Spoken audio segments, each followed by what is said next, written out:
بسم اللہ الرحمن الرحیم۔ ناظرین، آب حیات کیا ہے؟ یہ کہاں واقع ہے؟ کیا اسے پینے والا قیامت تک زندہ رہتا ہے؟ حضرت خضر علیہ السلام کون تھے؟ کیا حضرت خضر علیہ السلام نے آب حیات پیا؟ کیا حضرت خضر علیہ السلام ہمیشہ زندہ رہیں گے؟ دنیا میں کتنے لوگوں نے آب حیات پیا؟ سکندر اعظم نے آب حیات پینے سے کیوں انکار کیا تھا؟ آب حیات محض ایک خیال یا افسانہ ہے یا اس کی کوئی حقیقت بھی ہے؟ یہی ہماری آج کی ویڈیو کا موضوع ہوگا، اور آج کی اس ویڈیو میں ہم آپ کو آب حیات کے بارے میں بتائیں گے، مستند معلومات فراہم کریں گے۔ ناظرین، اس حقیقت کے باوجود کہ ہر ذی روح کو موت کا ذائقہ چکھنا ہے، حضرت انسان ہمیشہ سے ابدی زندگی کی تلاش میں رہا ہے، اور اس کی اشد خواہش رہی ہے کہ وہ موت جیسی حقیقت سے چھٹکارا حاصل کر لے۔ ہمیشہ جوان اور حیات رہنے کی تمنا میں انسان ایسے کسی چشمے کی کھوج میں رہا ہے کہ جس کا پانی پی کر حیات ابدی حاصل ہو سکے۔ بے شمار قصے، کہانیوں اور داستانوں میں اس چشمے آب حیات کا ذکر ملتا ہے۔ ناظرین، آب حیات دراصل فارسی زبان کا لفظ ہے جس کے معنی آب بقا، آب دوام یا آب امر ہے۔ آب حیات کے متعلق یہ خاصیات بیان کی جاتی ہیں کہ جو اسے پیے گا یا اس میں غسل کرے گا اسے حیات دائمی یا بقائے دوم حاصل ہو جائے گا۔ آب حیات کا تصور بہت قدیم ہے۔ اسلام سے پہلے بھی فارسی ادب کی مختلف داستانوں میں آب حیات کا تذکرہ ملتا ہے۔ بعد ازاں احیاء الاسلام بھی آب حیات کا ذکر موجود ہے۔ ناظرین، اس دور کی داستانوں میں 3 اشخاص کا ذکر کیا گیا ہے جو آب حیات یا نہر حیات تک پہنچے۔ ان میں حضرت خضر علیہ السلام، حضرت الیاس علیہ السلام اور حضرت ذوالقرنین علیہ السلام شامل ہیں۔ ناظرین، داستانوں کے بیان کے مطابق آب حیات حضرت خضر علیہ السلام اور حضرت الیاس علیہ السلام کو نصیب ہوا اور یوں وہ حیات دائمی کے حامل ہو گئے۔ یہ ایک ایسا مسئلہ ہے جس کے بارے میں یہ طے کرنا بہت مشکل ہے کہ آیا آب حیات کا کوئی وجود تھا یا نہیں، اور حضرت خضر علیہ السلام سے اس کا کیا تعلق ہے۔ اس ضمن میں مفسرین اور محدثین مختلف آراء رکھتے ہیں۔ کچھ کے مطابق یہ روایات صحیح کہ خضر علیہ السلام نے چشمہ حیات یا نہر حیات سے پانی پیا اور وہ حیات ہیں، جبکہ کچھ اس سے اختلاف رکھتے ہیں۔ ناظرین، مشہور مؤلف اور محققین ابن حجر اسقلانی نے اس پر ایک تحقیق الظاہر نصرفانی حال کی ہے، ایک تصنیف کی ہے جس کا اردو ترجمہ حیات ہے، حضرت خضر علیہ السلام کے نام سے شائع ہوا ہے، جس میں وہ اس سے گریزہ ہے کہ حضرت خضر علیہ السلام حیات ہیں۔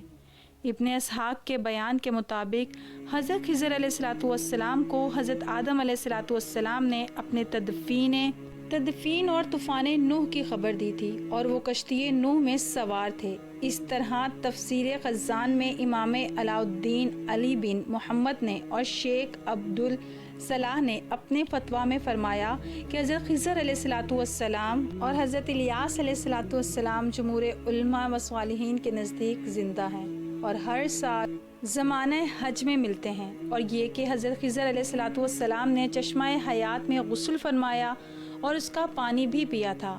ناظرین، اس بحث کے منطقی انجام تک پہنچنے کے لیے قرآن مجید کی سورہ کہف سے رہنمائی حاصل کرنے کی کوشش کرتے ہیں۔ سورہ کہف کی آیت نمبر 61 تا 66 میں ارشاد ہوا ہے کہ موسیٰ علیہ السلام کو حکم ہوا کہ ہمارا ایک بندہ ہے جو تجھ سے بھی زیادہ عالم ہے۔ موسیٰ علیہ السلام نے عرض کی، پروردگار، میں اس تک کیسے پہنچوں؟ حکم ہوا، جہاں دور دریا ملتے ہیں، 2 دریا ملتے ہیں، وہاں ساتھ ہی یہ حکم بھی ملا کہ اپنے ساتھ ایک مچھلی نمک آلودہ لے جاؤ، جہاں وہ مچھلی گم ہو جائے وہیں ہمارا وہ بندہ ملے گا۔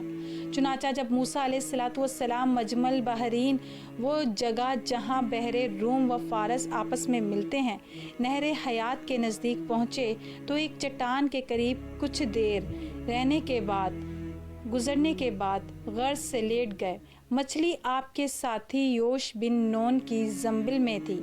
پانی کے قطرے جیسے ہی اس پر پڑے وہ بحکم خدا زندہ ہو کر پانی میں غوطہ زن ہو گئی اور ایک سوراخ کے ذریعے بشکل سورنگ پانی میں اتری، جب موسیٰ علیہ الصلوۃ والسلام وہاں سے روانہ ہو کر کچھ دور گئے تو یوش سے پوچھا کہ مجھے بھوک لگی ہے، وہ مچھلی لے آؤ۔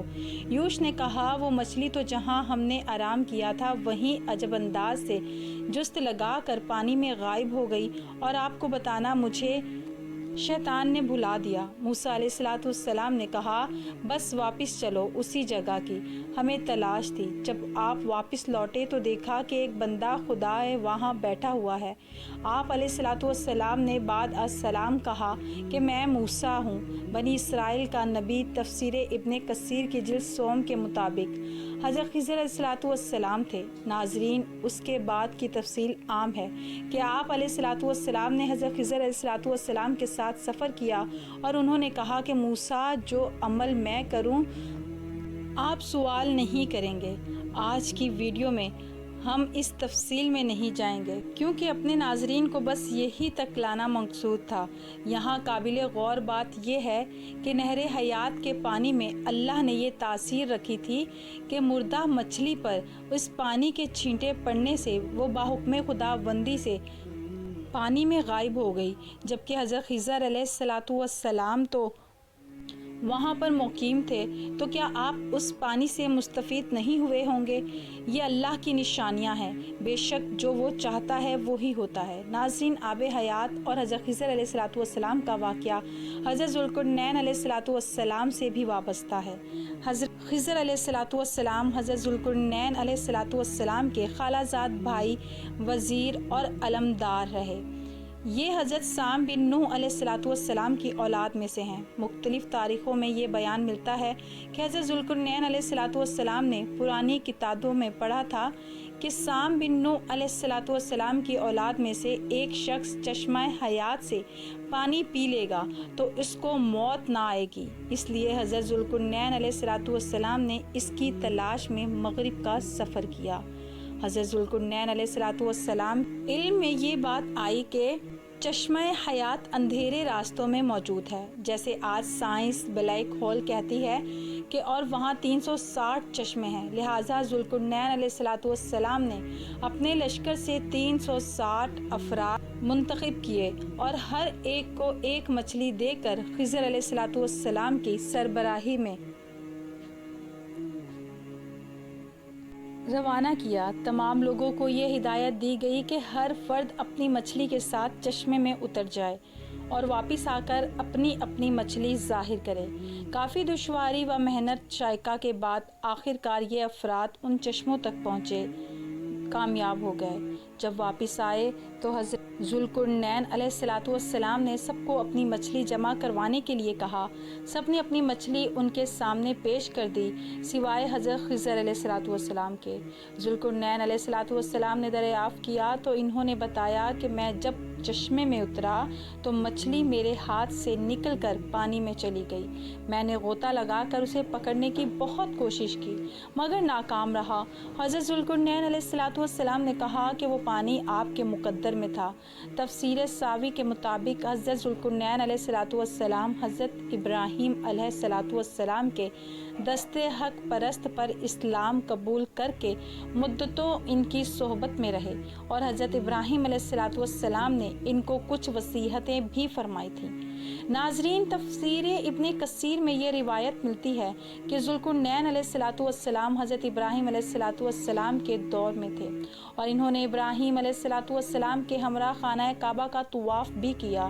اس سے ظاہر ہوتا ہے کہ خضر علیہ الصلوۃ والسلام بھی ابراہیم علیہ الصلوۃ والسلام کے دور کے ہیں، جبکہ ایک ماتحت انداز کے مطابق حضرت ابراہیم علیہ الصلوۃ والسلام اور حضرت موسیٰ علیہ الصلوۃ والسلام کے درمیان 600 سال سے زیادہ فاصلہ ہے۔ ان تمام حوالہ جات سے یہ نتیجہ سامنے آتا ہے کہ حضرت خضر علیہ الصلوۃ والسلام کو یا تو عمر طالونی دی گئی تھی یا پھر وہ حکم خدائے بقیاد حیات ہیں، واللہ تعالی عالم۔ ناظرین، اس زمن میں کچھ علماء مفسرین اور مورخین کی مزید آرائے پیش خدمت ہے کہ امام بدرالدین عینی نے ان کے مطابق لکھا ہے کہ جمہور کا موقف یہ ہے کہ حضرت خضر علیہ الصلوۃ والسلام نبی تھے اور زندہ ہیں۔ مصنف بدر الدین العینی کتاب العلم باب ما ذکر فی ذہاب موسیٰ میں لکھتے ہیں کہ خدمت بحر یعنی سمندر میں لوگوں کی رہنمائی کرنا حضرت خضر علیہ السلام کے سپرد ہے۔ اسی طرح تفسیر خزان میں ہے کہ اکثر علماء مشائخ اس بات پر اتفاق کرتے ہیں کہ حضرت خضر علیہ السلام زندہ ہیں۔ شیخ ابو عمر بن صلاح نے اپنے فتویٰ میں فرمایا کہ حضرت خضر علیہ السلام جمہور علماء و صالحین کے نزدیک حیات ہیں۔ یہ بھی کہا گیا ہے کہ حضرت خضر علیہ السلام دونوں زندہ ہیں اور حضرت الیاس بھی زندہ ہے، ہر سال زمانہ حج میں ملتے ہیں، یہ بھی اس سے منقول ہے۔ حضرت خضر علیہ السلام نے چشمہ حیات میں غسل فرمایا اور اس کا پانی پیا۔ ایک روایت ہے کہ حضرت عمر فاروق رضی اللہ تعالیٰ عنہ کسی کی نماز جنازہ پڑھانے والے تھے کہ ایک آواز سنائی دی، ابھی ٹھہر جائیے جب تک وہ آنے والا نہیں آیا، آپ رکے رہیں۔ بعد میں جب لوگوں نے دریافت کیا تو آپ نے کہا کہ وہ حضرت خضر علیہ السلام تھے۔ یہ واقعہ بھی تفسیر ابن کثیر کی جلد اول میں نقل ہے۔ کہا جاتا ہے کہ سکندر اعظم کو شوق ہوا کہ وہ آب حیات کا چشمہ تلاش کرے اور اس کا پانی پیے۔ وہ اسے تلاش کرتا کرتا اس تک پہنچ گیا تو اس نے چشمے کے کنارے پر ایک پرندہ پایا جس کے بال اور پر جھڑ چکے تھے، کھال لٹکی ہوئی تھی، چونچ گھس چکی تھی، لنگڑا کر چل رہا تھا۔ سکندر نے پوچھا، اے طائرہ، تو اب حیات کے چشمے کا پانی پی کر ٹھیک کیوں نہیں ہو جاتا؟ کیوں اتنی تکلیف میں پڑا ہوا ہے؟ طائرہ لاح ہوتی ہے جواب دیا کہ اس چشمے کا پانی پی کر تو اس حال کو پہنچا ہوں۔ اب علم ہوا کہ آب حیات ابدی زندگی تو دیتا ہے مگر جوانی نہیں۔ اب بڑھاپے نے میرا یہ حال کر دیا ہے کہ چلنے پھرنے سے لاچار ہوں مگر موت نہیں آتی کہ کچھ راحت پاؤں۔ سکندر نے پانی پینے سے انکار کر دیا اور واپس پلٹ آیا اور 32 سال کی بھری جوانی میں دائی اجل کو لبیک کہا۔ ناظرین، اب حیات کے موضوع پر کچھ فلمیں بھی بنائی جا چکی ہیں اور کئی ناولز بھی لکھے جا چکے ہیں۔ انسان نے تقریباً ساری دنیا کھنگال ڈالی ہے۔ بے شمار خفیہ گردے سرد اور مختلف نمکیات سے پورے چشمے بھی مل گئے ہیں مگر جوانی کا چشمہ اور آب حیات نہیں مل سکا۔ علم و تحقیق کے مطابق بڑھاپے یا عمر میں اضافے کا سلسلہ پیدائش کے دن ہی سے شروع ہو جاتا ہے۔ بچے کا بڑا ہو کر بالغ ہونا، پھر بڑھاپے میں قدم رکھنا، جس کے بعد اضافہ عمر کے سبب انسان کی کردارگی گھٹنے لگتی ہے جو بالآخر موت پر ختم ہو جاتی ہے۔ ناظرین، آج پوری دنیا کے سائنسدان اور ڈاکٹرز موت کے خطرات کو کم کرنے کی دوڑ میں لگے ہیں۔ سب کی کوشش ہے کہ کسی طرح انسان کی عمر بڑھا کر موت جیسی حقیقت سے دور کیا جا سکے، مگر بحیثیت مسلمان ہمارا عقیدہ ہے اور قرآن مجید فرقان حمید کہتا ہے، کل نفس ذائقۃ الموت، ہر ذی روح کو موت کا ذائقہ چکھنا ہے۔ اصل چیز زندگی کی امنگ اور طبیعت کی جوانی ہے، جس کے بغیر لمبی زندگی ایک عذاب بن جاتی ہے۔ ہماری تو یہی خواہش ہونی چاہیے کہ دنیا میں ایسے اعمال سر انجام دیے جائیں کہ پھر اللہ تبارک و تعالی ہم سے خوش ہوں اور ایمان پر ہمارا خاتمہ ہو۔ ناظرین، امید کرتی ہوں کہ آج کی ویڈیو آپ کو پسند آئی ہوگی۔ اگر آج کی ویڈیو آپ کو پسند آئی ہے تو لائک، شیئر اور کمنٹ باکس میں اللہ تعالیٰ کے 99 ناموں میں سے ایک نام لازمی ٹائپ کیجیے گا۔ جزاکم اللہ خیرہ۔